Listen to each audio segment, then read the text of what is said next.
Hello, fellow bibliophiles, and welcome back to Blatantly Bookish. I'm Marissa, and today I am excited to share some very special and sentimental Victorian books with you.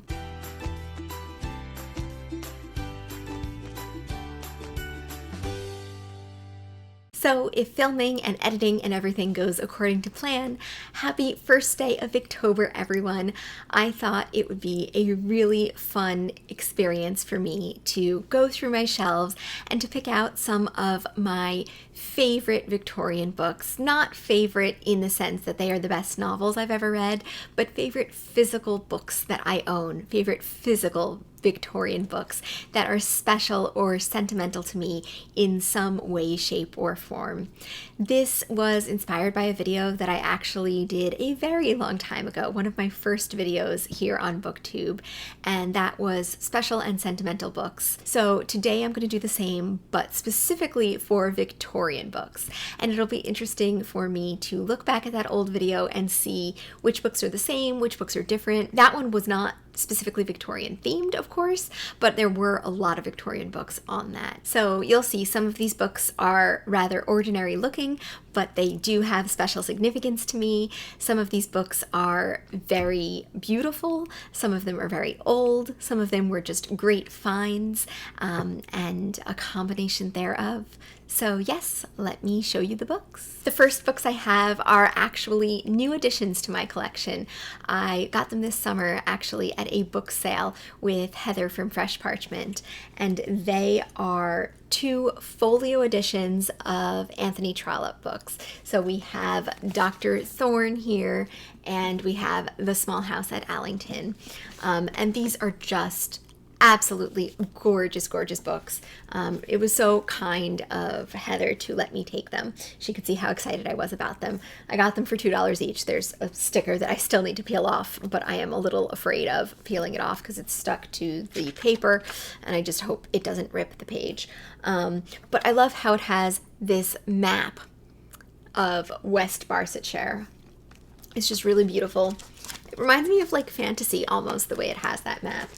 And there are also illustrations. I like them, even though I don't think they're original illustrations at all. So they're quite beautiful. And these two, I think, actually are my two favorites in this series. I still haven't finished the last in the series. But of the ones I've read, of the first five, I do think Dr. Thorne and Small House at Allington are my favorites. So those books were really pretty. The next book is incredibly ordinary, and that is Wuthering Heights. It is this little pocket Signet Classics edition, and it does not seem like it would be special whatsoever, but Wuthering Heights is one of my favorite books, and this is the copy that I first read it in, and I have read it multiple times from here. It is dog-eared, and there are so many lines that are underlined in pencil. I don't think it'll show up for you. And I have little notes written in all over this book. This book is just so special to me, and even though it looks just perfectly ordinary, I can't imagine giving this little copy up. That being said, I love Wuthering Heights, and I wanted a really pretty copy of Wuthering Heights. So I was so excited when I found this gem at a book sale. This is a gorgeous edition of Wuthering Heights. It is hardback. It has this gold lettering on the spine, and it is just a stunning, stunning book. I love the woodcut illustrations in this. They are so atmospheric. They are so representative of Wuthering Heights, and I just love everything about this book. You can see the illustrations are just gorgeous, and even more than being gorgeous, they perfectly represent this book for me. And then you can imagine my surprise and delight when I also found this at a different book sale. It is a very similar edition of Jane Eyre, which is another one of my favorite books. So you can see here that they're clearly part of the same group of books from the same publisher and everything. Now, Jane Eyre generally isn't as dark as Wuthering Heights, so I appreciate the illustrations just a tiny bit less in this book, but some of them are just brilliant as well. And then I have another very special copy of Jane Eyre, and that is this very old, very beat up edition of Jane Eyre. I actually found it this way at a used book sale, all yellowed like this, with the name Jane Eyre crossed out of the spine, covered in tape. Yeah, I had a thing for old books, and I picked this copy up at the used book sale, and I read it for the first time with this copy, and so it is very special to me. I don't have very many dog ears on it, but I do have a lot of underlined passages and little notes to myself, and every time I reread it, I love reading it in this edition. Next up, I have The Blue Fairy book by Andrew Lang. This was actually a gift from a friend years ago in school, and it's a book of fairy tales from the Victorian era. A lot of them are Grimm fairy tales, some of them are French, I think, but it's just a really beautiful copy of this book. The front is this like leatherette texture, and there are silver pages, and there are illustrations as well. So yes, this one is really beautiful and special to me too. The next book is a fun copy of Our Mutual Friend, which is my favorite Dickens book so far. It's this pretty old edition. I really can't tell how old. I tried to look through it and I can't find a year. But there's just something so interesting about this book. It is compact and small like this, but it's like really floppy, but it also feels like a hardcover, and it's so pretty. It's got this gold lettering here, and the pages are just so thin, and the font is small but legible, and I was just so glad that I found it. I only paid $1 for it, and it must have a really rich history to it. It says that it was printed in Great Britain, but there is a little sticker over here that says it is from Mitchell's English Bookstore in Buenos Aires. So this must have a long and storied history that I do not know. It's such a fun and portable book, and maybe next time I read Our Mutual Friend, I will read it in this edition. Another old book, and what I imagine is probably my oldest book in my collection in general, is this copy of The Pickwick Papers by Dickens. It has this leather spine and this beautiful marbling here. It just seems really old. How old, you ask? I do not know, because again, as I am looking through it and trying to figure out when it was published, there's no date. I do know that it's not like a first edition or anything special in that sense.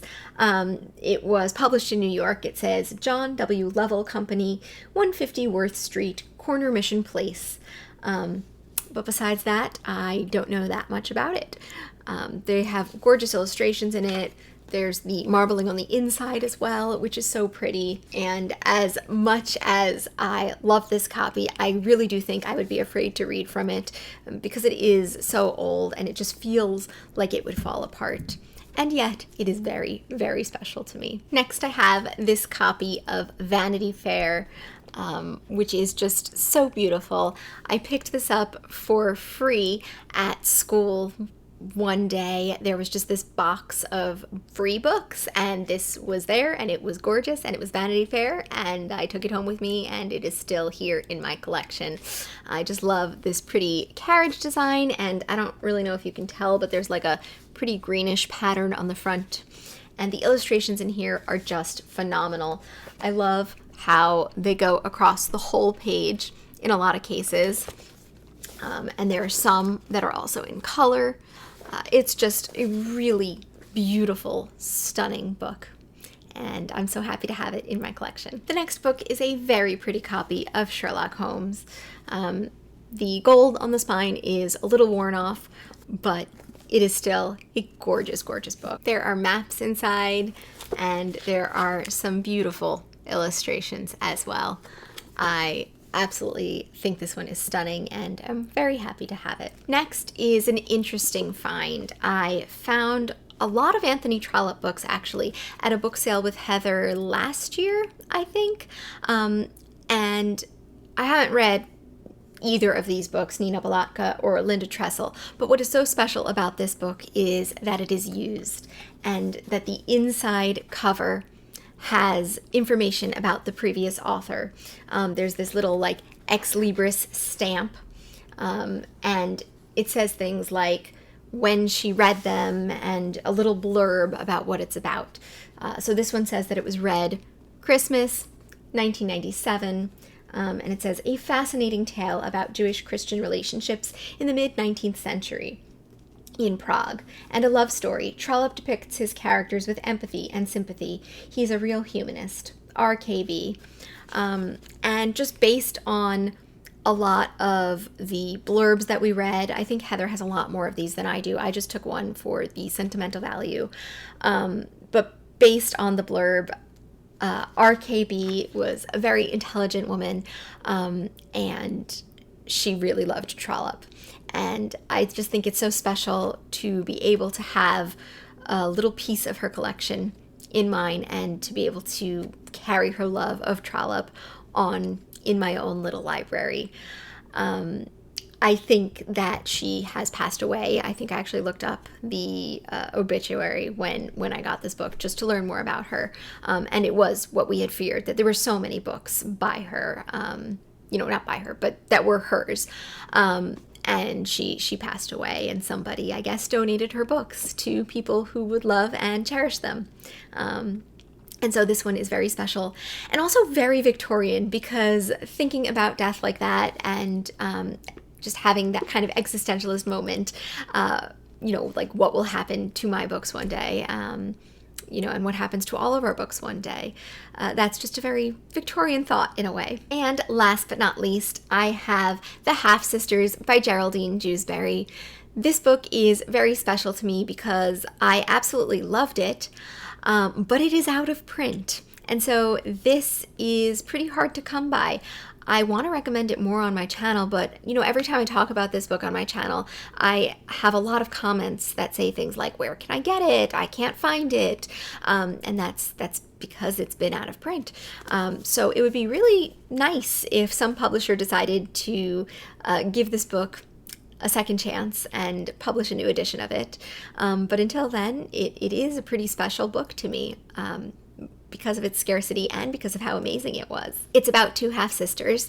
There's Alice, who's conventional and respectable and married, but she's deeply dissatisfied with that dull and domestic existence. And then there's Bianca, who is half Italian, and she's an unmarried actress.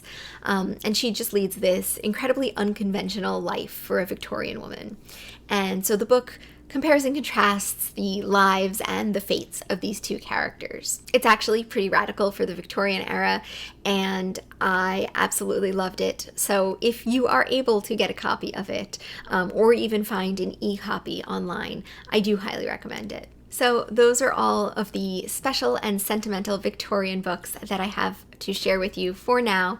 My collection is always growing and changing, and it'll be interesting to see which of these books remain special and sentimental for me as the years go on, and which, for whatever reason, I feel like I can part with, or are just less meaningful to me later on. I hope you enjoyed this video, and happy Victober, everyone. I hope your Victobers are off to just the most fantastic start. So happy reading, and I look forward to seeing you in another video very soon. Bye.